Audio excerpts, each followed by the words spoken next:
nze nakyalirako Ssegirinya Mukama Katonda atuyambye akyali mulamu. Entakira yagamba nti Mpuuga ya musiba. Nze ayogera wano Alex Mufumbi.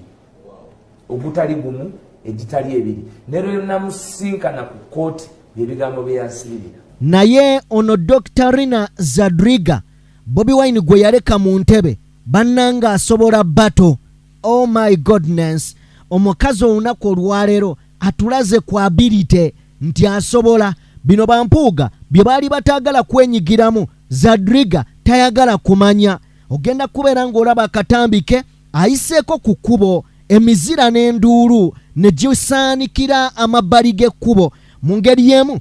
Bwino wuuno avuddeyo akakasa nti Mathias Mpuuga ye yasiba Ssegirinya n'omukulu amanyiddwa nga Alan Ssewanyana. Kino ne kinakuwaza kikwasa ennaku Ssegirinya ayogerera akakasa nti eyabasiba yali Mathias Mpuuga. Amazima gali nti omusajja bulijjo musota mu ngeri y'emu. Omubaka amanyiddwa nga Lutamaguzi Ssemakula agambye bonna abalowooza nti Bobi Wine tategeera oyo omusajja yajja kugogola na kutereeza byabufuzi bya ggwanga.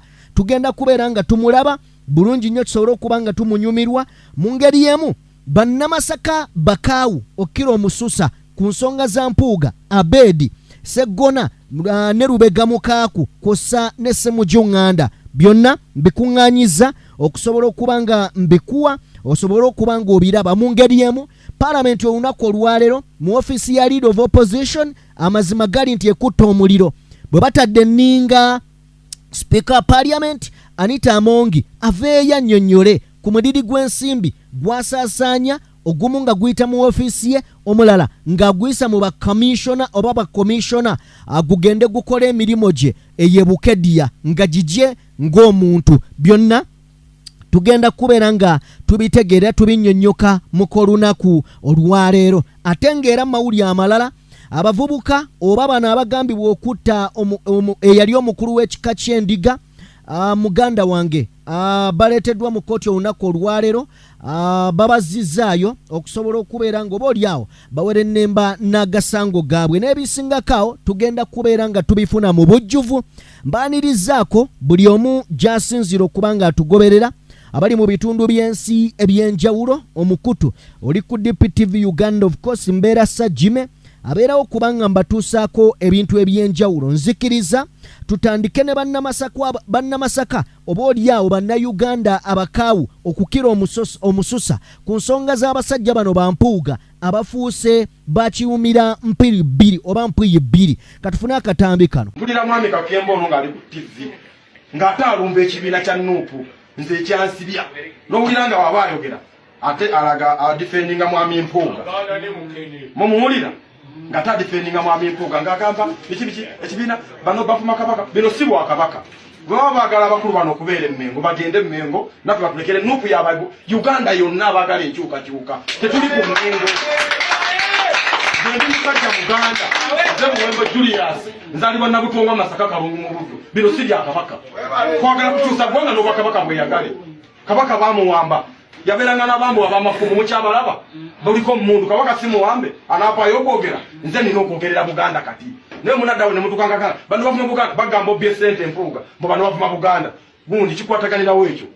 Abasajja batuleke tubeere mu struggle kubanga tufiiriza abaana bangi wano baagala okwesimbawo naye bawulira embeera nga Honorable bwabeera ku BBN lwaki bakyaza Honorable Kakembo ne bali mukyaza ate abalala ate nojanga oyogera ebigambo ng'okuba kibiina kya Nuupu bannange enkola eyo bw'oba wa Nuupu beera wa Nuupu oba mukatulisi beera muki basiramu olwayoti. Okay, mu ngeri y'emu ebbanga ddene abantu okuva mu ggwanga erya Congo babadde bagamba nga balumiriza mwami Museveni ne gavumenti ye ya Uganda nga bagamba ne Paul Kagame owa Rwanda nti bebaleeta obutabanguko mu ggwanga erya Congo era bagenda maaso n'okubeera nga basigayo obubinja ng'obwa M23 ogenda maaso n'okuba nga like nga bagezaako okusaanyaawo eddembe ly'Abakongo ng'ebimu ku biruubirirwa n'ebigendererwa mulimu okubeera nga beddiza eby'obugagga bya Congo omuli gold, zaabu n'ebiringa ebyo. Congo yemu ku nsi mu Africa wano oba mu East Africa ne mu Africa ezisinga ebyobugagga. Naye kigambibwa nti Mwami Museveni ne Paul Kagame owa Rwanda ate bo babyagadde nnyo okusinga bannyini byo. Bannyini byo bali mu kubundabunda mu mawanga, bagenda mu maaso bafuuse ba refugee mu nsi yaabwe ennene okukamala ejjudde ebyobugagga, naye nga bano be bagenda mu maaso n'okubeera nga babbayo ebyobugagga by'ensi eno n'okubeera nga obaolyawo emabegakawo twatunuulidde ekittabantu ekibadde mu ggwanga erya Congo, ng'olaba maama yattiddwa, omwana ali ku mugongo akaaba amaziga, nnyina yasangagiddwa ali awo mu bitaba by'omusaayi, naye nga kigambibwa bano abakulu be babadde mabegawo ensonga zino. Omukulu amanyiddwa nga Paul Kagame yavuddeyo bwe yabadde ayogerako eri bannamawulire n'ategeeza nti bye babagamba nti obaolyawo be baleeta obutali butebenkevu mu Congo bya bulimba, nga bagamba nti no babbayo gold waabwe oba ebyobugagga. Kagame yennyini ye yeewaddeko n'obujulizi, yategeezezza nti ffe tetubbangako bya bugagga mu Congo, kyokka ate ebyobugagga waliwo ababireeta ne babiyisa mu ggwanga lyaffe n'awa ne destination gye biba biraga. Kitegeeza Kagame amanyi bulungi nnyo ensonga za Congo ne gold wa Congo. Bw'oba ng'okkiriza ababbe Congo bajje ebintu babiyise mu nsi yo, ate Congo enenye ggwe n'otakoma ku bano ababbayo ebintu bino babiyise mu nsi yo, n'otagamba owaayi buli we muyisa wano ebintu byammwe eggwanga lirigamba nti ate ffe tubba, gwe kyogamba oyagala obe n'erinnya ebbi atuwuliriza. Katono nnyo tufune katambi ka Paul Kagame tukaveemu twolekere ebigambo ebirala. Even for those who accuse us of stealing minerals, if that were to be true, I think we can do better still by having peace. Yes, because when you have peace, then you don't even need to steal. You would actually have, I was talking to some very senior people recently from somewhere who were saying, the Congolese are saying we steal their quota, we steal their gold. And then I asked them one question. There was many leaders. I said, there's something I know. Some people come from Congo, whether they smuggle or go through the right channels, they bring minerals but most of it goes through here, does not stay here.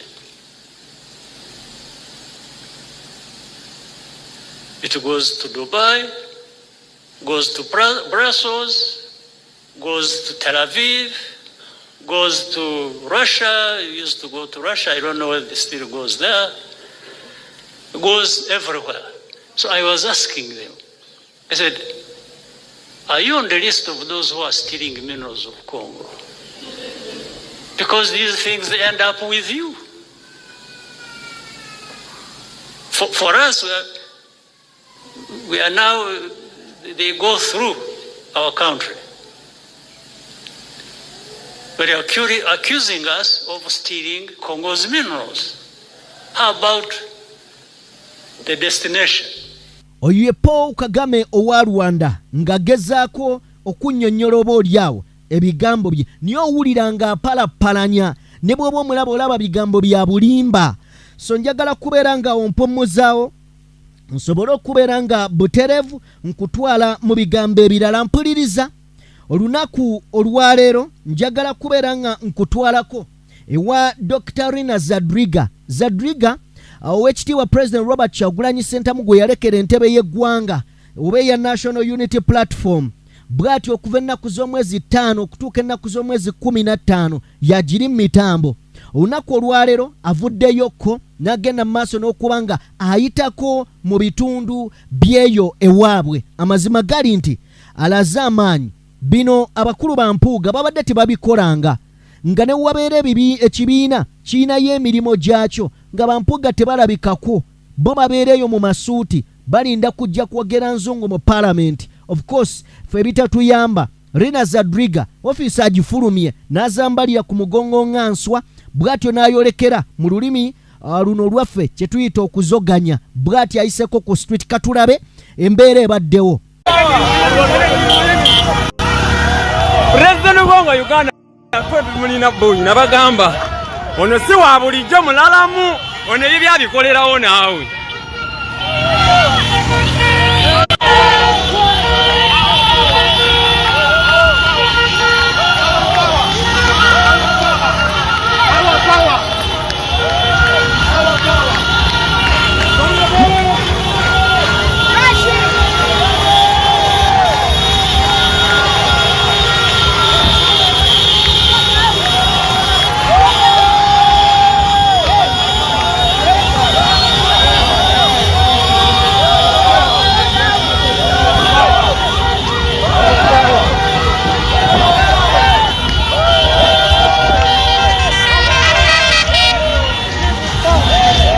Nsiddamu oline Bobirasi ku kamera President gwanga Uganda ffe tumulina wano azze omukyala Dr. Rina Zadriga. President gwanga Uganda izekisenze totali kyakola isentamu okutuuka n'agamba nti eggwanga ndikukwasizaamu. Okay, oyo ye Rina Zadriga baba jja kuzoganya mu ngeri emu. Abantu 5 baleeteddwa mu kooti muganda wange mu kooti olunaku olwaleero. Bano bavunaanibwa emisango egyekwekobaana okutta eyali omukulu w'ekika ky'endiga eyali amanyiddwa nga inginiya Lwomwa. Kuno nga kuliko omulenzi omuto amanyiddwa nga Nuwa Lujja. Ono ye yasika emmanduso wabula teyafa, abadde mu ddwaliro ng'afuna obujjanjabi. Omulenzi ono avuddeyo n'ategeeza ssebo mu kubalaata nti asaba omulamuzi bw'abanga awe ensala ye agisale mu bwenkanya, awe ensala ye mu bwenkanya. Naye ye ssebo bwe yali atta omuntu teyeebuuza oba kyenkola kya bwenkanya oba si kya bwenkanya. Wabula nga omusango guno ampuliriza guyindidde wali mu kkooti ya Mwanga owookubiri oba Mwanga 2 Emmengo we gugenze mu maaso n'okuba nga guyindira. Abavunaanwa bali 5 balambirira, wabula nga kuliko n'agambibwa okuba nga yabatuma atannaba kuba nga akwatibwa. Era Uganda Police okuyita mwogezi waayo amanyiddwa nga Frank Enanga agenze mu maaso n'okuba nga ategeeza nti obukadde 10 obwateekebwawo eryo yanaawaayo omusajja ono oba ayina amawulire agamukwatako. Obukadde 10 poliisi bwetaddewo okakasa nga ebukuwa g'oba omanyi waali ng'ogitemyako tebajja kwogera gwani ng'ogenda na teretebwa lya nsimbizo nga obalagirira musajja waali nga weerira nsimbi. Kale poliisi tujjukira yateekawo ko obukadde bwali 2 amanyi President Robert Kyagulanyi Ssentamu waali ye poliisi yaffe. Kale mu byampuna ffenna twanakuwalirako omubaka Hon.Ssegirinya ne Ssewanyana nga bali mu kkomera, era ne tuteekawo kwegamba okwegugunga okw'amaanyi ku intaneti n'okwetoloola oba oliawo buli muntu we yali asinziira nga tugamba bateebwe kuba tebalina musango. Wabula amawulire ge tugenda mu maaso n'okuba nga tufuna galaga nti byonna ebyali bigenda mu maaso omukulu amanyiddwa nga Mathias Mpuuga yali aweya nabyo. Mathias Mpuuga kigambibwa nti n'okusibwa kwa Ssegirinya Muhammad yakulinamu omukono, era nga kigambibwa okuteebwa era ye yateesa ne General Museveni. Ebigambo bino tebyogeddwa muntu mulala, byogeddwa Alex Waiswa Mufumbiro, era nga bagamba nti ng'ekibiina ensonga zino babadde bazimanyi naye nga bagezaako kubanga bazikwata mpola obutasajjuka. Wabula bwe kituuse ku nsimbi obukadde 5 ne bagamba nedda omuntu ali mutulira mu nnyama nga nvunza, kakati tetusobola kubeera nga tumutunuulira butunuulizi. Mbadde njagala nkuwa akatambi ka Alex Waiswa Mufumbiro ogende mu maaso n'okuba nga weewulira ku bigambo bino.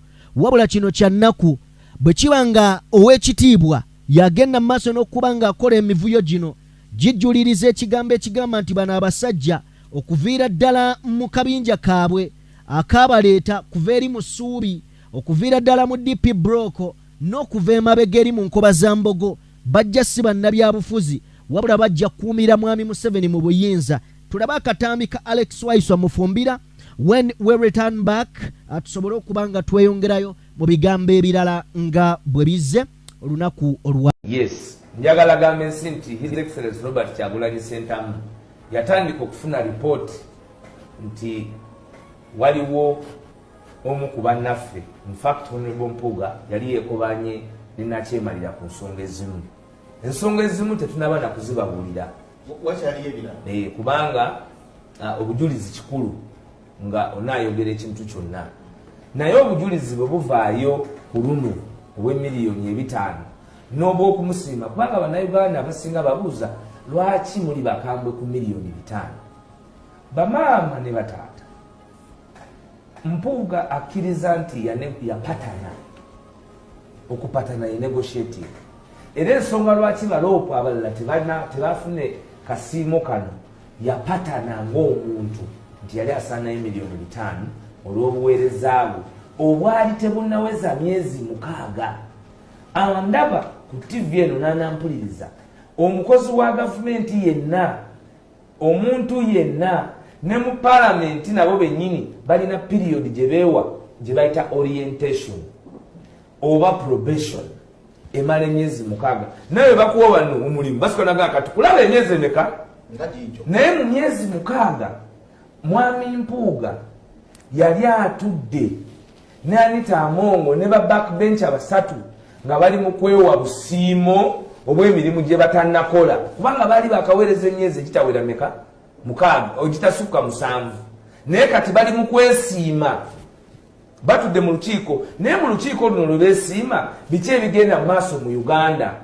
Masaka mwami Mpuuga gy'ava ejjambiya yali ku ttaka ng'abantu batemwako emitwe, nga families z'abantu ziri mu kuttibwa, era nga tunoonya ani attaba Namasaka, kubanga bannamasaka obululu bwabwe bungi nnyo baali babuwadde ekibiina kya National Unity Platform era omukulembeze His Excellency Robert Kyagulanyi Ssentamu. Tewaliyo candidate yasinga Bobi Wine ku polling station yonna Kalulu Masaka okulaga nti amaanyi baanuna ku gono. Ne tugamba nti abantu nga batemebwa Masaka gwe wali oli mu kwesiima.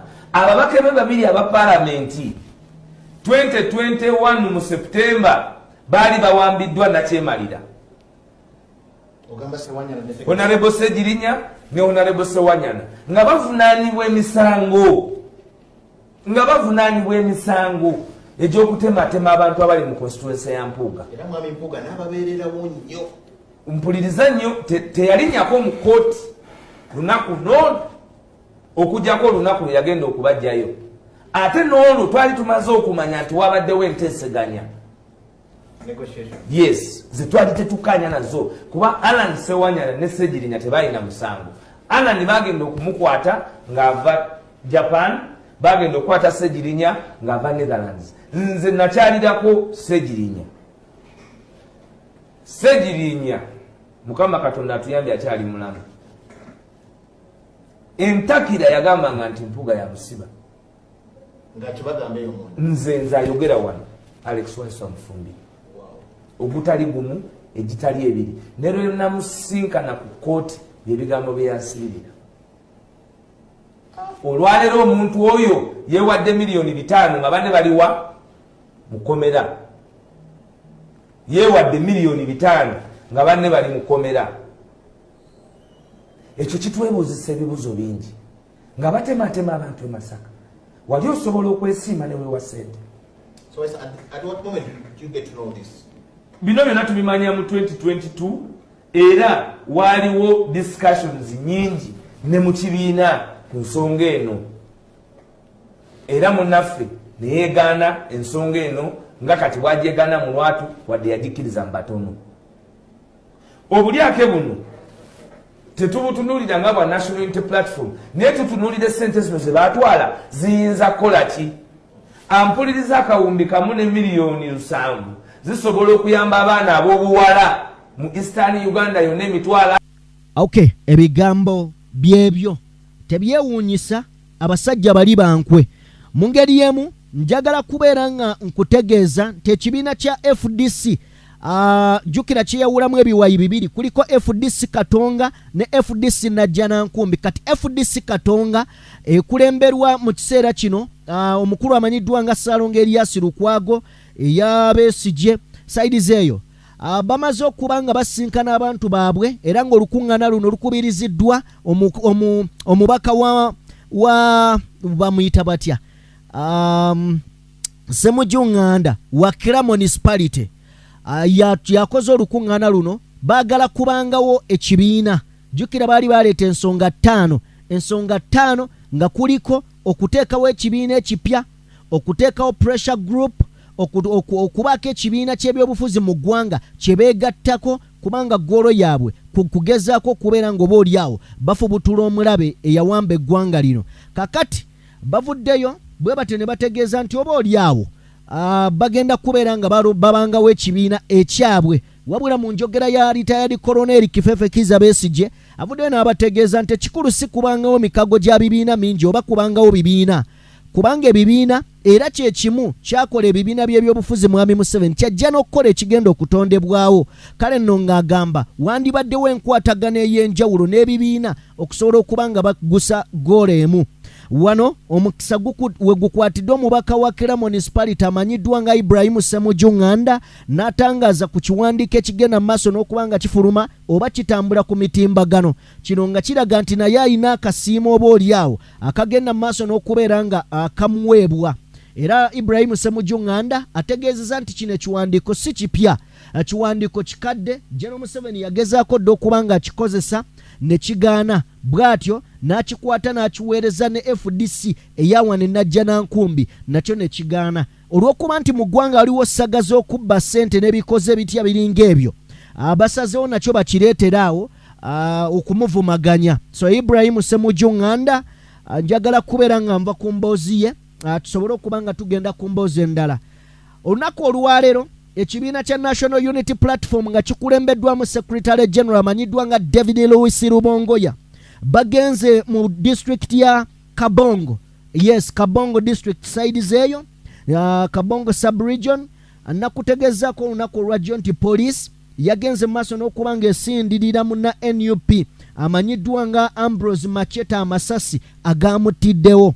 Era olunaku olwaleero NUP ng'ekiikiriddwa Secretary General Louis Rubongoya ekiiseeko sides eyo era ng'aziikiddwa oba oliawo mu bitiibwa. Omukulu ono yakubiddwa amasasi lunaku lwakoosa ggulo. Jo lwe nabaleetedde story eno mwasobodde okuba nga mugiraba.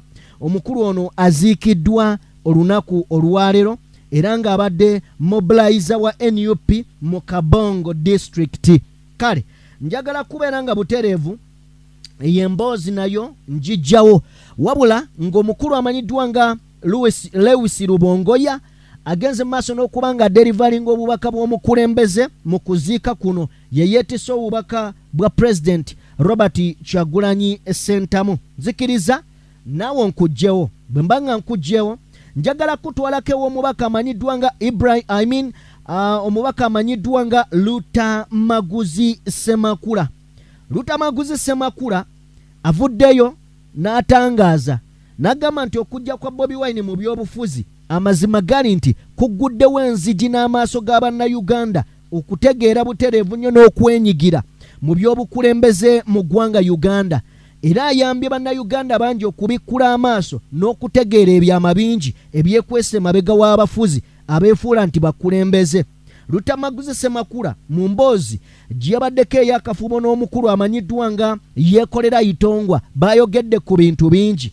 Nzikiriza mukwano gwange tulabe emboozi eno, then bwe tugivaamu tusobole okuba nga twegatta eno roopu amanyiddwa nga Joel Ssennyonyi amasannyalaze mangi mu Parliament bw'ataayuza Anita Amongi. Kale lwaki Kyagulanyi akaluubiriza ku politikisa abantu bawano zedi wa byabufuzi naye tewali mukulembeze yali akaluubiriza bannabyabufuzi bawano byabufuzi nga Kyagulanyi. kuba abamu basooka ne bamwandareetinga nti oyo muyimbi bagenze okulaba nga byakola biri biyonde. Abamu ne bagamba nti oyo amanyiddwa mu Buganda bagenze okulaba afuluma ebweru bamuyita wano bamuyitawa ne betwali tusukkulumya wano nga teri abamanyi.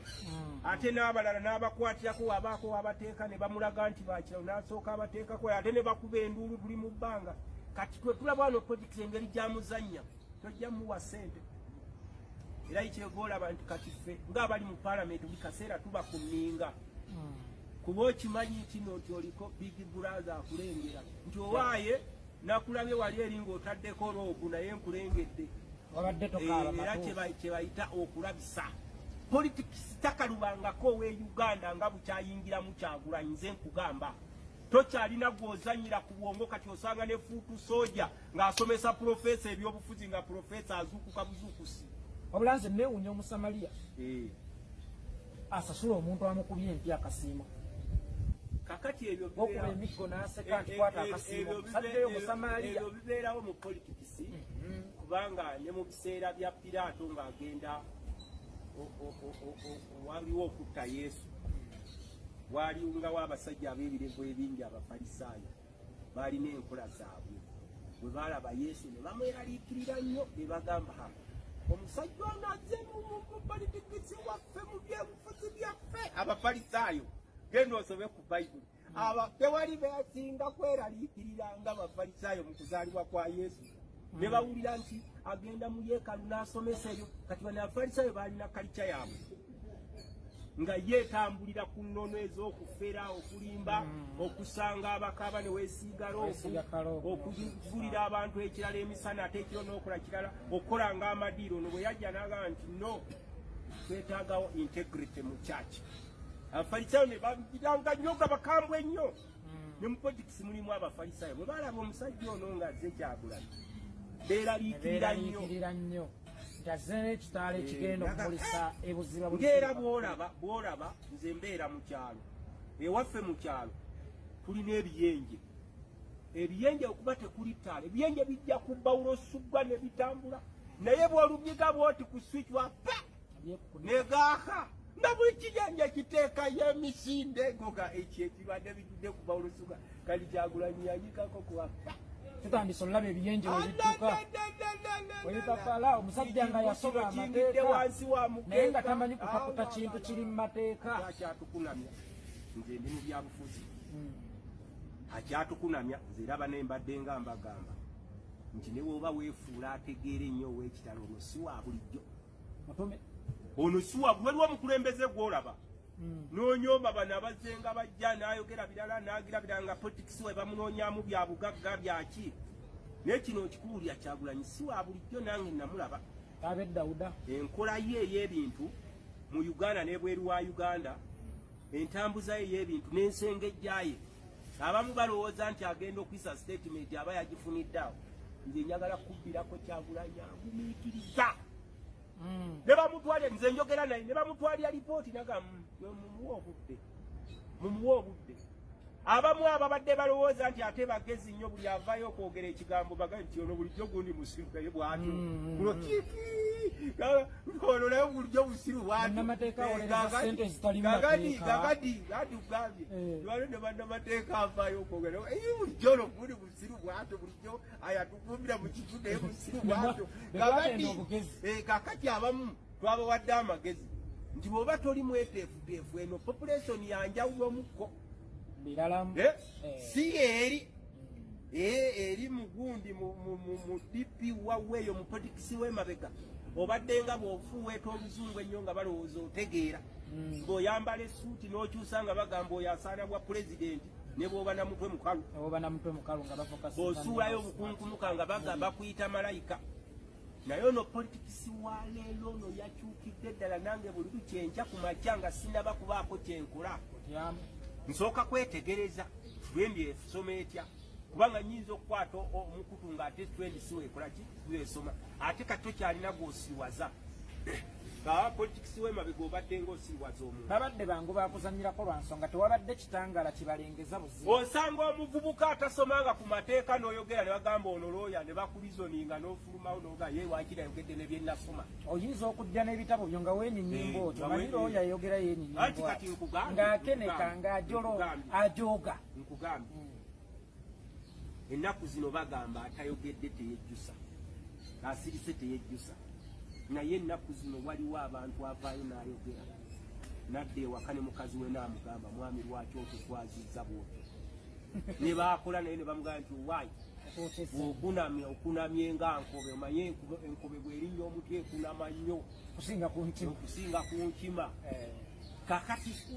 kati wetuli mu 21st century tokyalina gw'osiiwaza osobola oluzungu lwoyogera masuuti go gateekeko naye tukubuuza kiki ekikuvaamu era ne bwogenda mu lumbe ne bakuwa akazindalo tebakuwa nti notiobeeno tionalebo nti olikuvaamu lyonalebo basooka kusengejja biki ebikuvaamu ono ayogera kulya ono ayogera kukuuma kifo kye kuba kati politics gufuuse mulimu okay oyo ye mubaka Lutamaguzi ne yeekolera itongwa kabadde kawanvumu naye nga keetaagisa oba oliawo okuwuliriza oba okuwulirizibwa njagala kubeera nga nkutwala buterevu nnyo mu paalamenti y'eggwanga Uganda olunaku olwaleero ofiisi ya leader of opposition fyonna ebyamugwako twabitegeera nti paalamenti bwe yali yeeyongeza omusimbi speaker Anita Amongi yalinnya n'agenda ku bukadde n'agenda ku biliyoni 5 eza ofiisi ye nga speaker wa paalamenti biliyoni 5 n'amala n'ayongeza omusimbi ku mumyuka we amanyiddwa nga Thomas Tayebwa n'amuteeka ku biliyoni 4 kyokka ne bakendeeza ofiisi ya leader of opposition ne bagiteeka ku bukadde 8 kakati ebyo byonna nga bigenda mu maaso babikola mu kulumya Joel Ssennyonyi naye ye ekyo si kyatunuulidde ng'ekikulu ekikulu kyatunuulidde y'ensimbi eri mu kuyita mu paalamenti nga teyina mbalirira ate nga yamuwi wa musolo olunaku olwaleero Joel Ssennyonyi abadde taluma mu bigambo bye ng'asimbira ddala amannyo ku byo agambye nti sipiika Anita Amongi yeetaaga okunoonyerezaako engeri gy'akwasaganyamu ensimbi mu paalamenti y'eggwanga ate nga waliwo n'omusimbi ogugenda mu maaso n'okuba nga guyita mu bakamishona ne bakiraaka ba paalamenti oba oliawo ogutali mu mateeka Joel Ssennyonyi olunaku olwaleero alaze obulumi n'ennyiike engeri ensimbi zino gye zisaasaanyizibwamu Joel Ssennyonyi omu ayongedde maaso n'okuba ng'abuuza ebibuuzo ng'agamba nti ebbanga ly'amaze nga rope erikunukkiriza mu myezi 2.5 nga tebamuyitangako mu paalamenti kuba kugezaako kutuula mu ntuula za paalamenti ezitunuula n'okulondoola ensimbi y'omuwi w'omusolo ekyo Joel Ssennyonyi ali mu kwebuuza era ng'ebibuuzo by'alina agamba nti situukiridde oba sigwanidde byonna n'ebisingakaawo njagala tubitunuulire mu katambi ka Joel Ssennyonyi njagala kubeera nga mbasiibulira wano beebaze mubadde balabi balungi era bagoberezi balungi Katonda lugaba atakuumira mpeera abankuumire baagala nnyo balekedde Joel Ssennyonyi peace okusookera ddala ebintu bingi ebibaddeeyo mawulire Uganda nga babyogerako paalamenti yaffe eno ensonga nkulu ensonga z'essente nga opposition tubadde tusirikiddemuko nga tulindiridde okulaba biki ebivaayo byonna biveeyo bikuŋŋaanya obulungi tubyogereko olunaku lwaleero tutudde nga shadow cabinet ne twogera ku nsonga zino eziri eyo mitimbagano bannayuganda bazoogerako boogera ku parliament allegations nga balumiriza kino na kino ezisinga ku zo zeekuusa ku office yakulembera parliament owekitiibwa speaker entambula ze twalinga sente empitirivu ezikozesebwa ku ntambula ze speaker padiem owuwe olunaku abeera $900 naye ate sente zetuze tulaba ezisaasaanyibwa ng'olunaku akozesa $4,000 n'okweyongera waggulu okulumiriza okutwagala kutegeerekeke.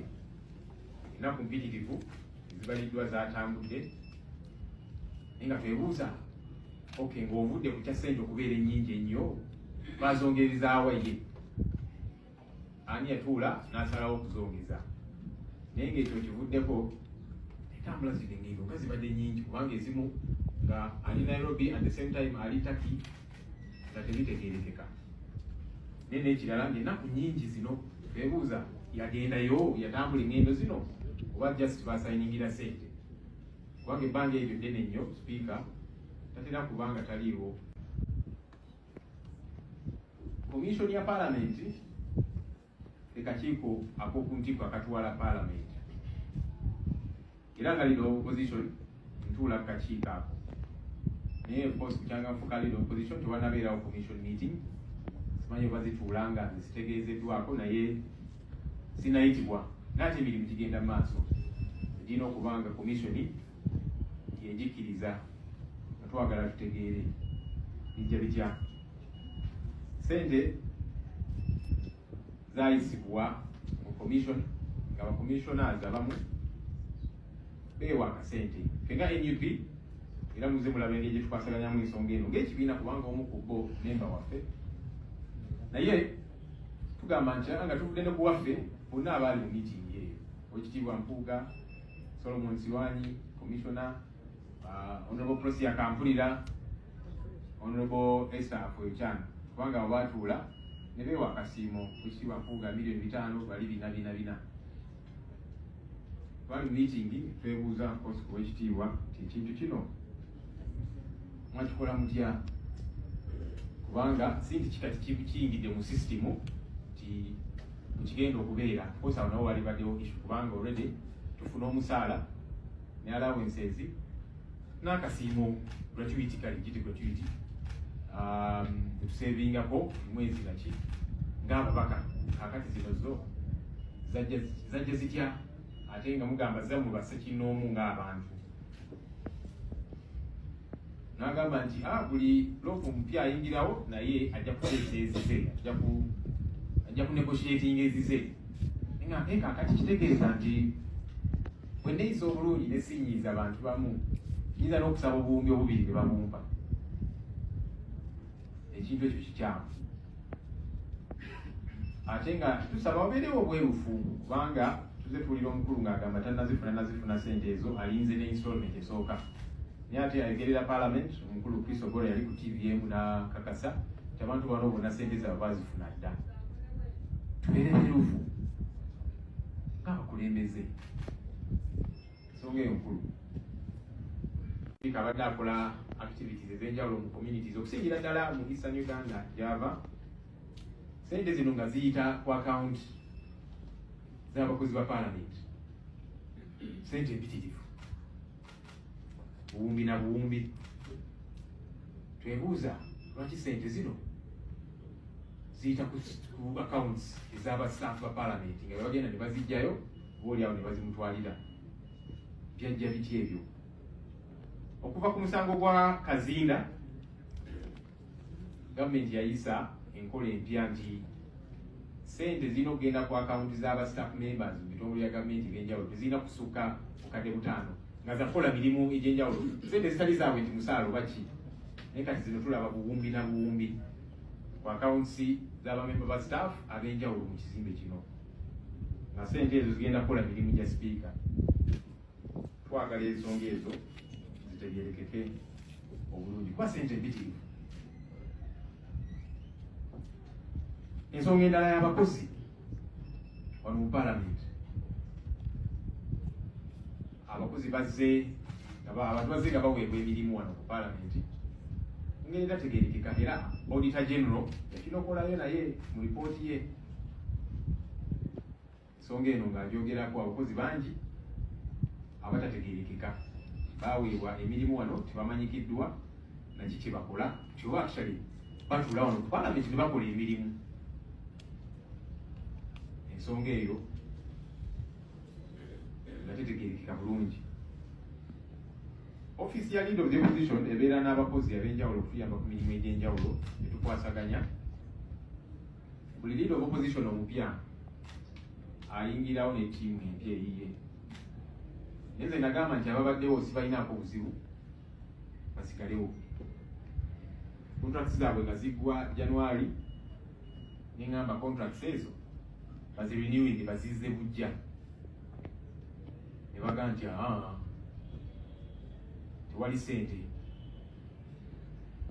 Ali mu meeting ne speaker ne clerk ne bankakasa nti tewali ssente. Fact wage bill twagituuka dda. Naye nga bagamba leader opposition basitaafu basobola kuzza bujja contracts zaabwe ate tuwulira abantu bangi babawazi contract mu ngeri etategeerekeka. N'auditor general n'agikoonako. Twagala ensonga eno ennyonyoke obulungi kuba tuwulira bawa baŋŋanda ab'emikwano naki ensonga ezo nga twagala zitegeerekeke obulungi.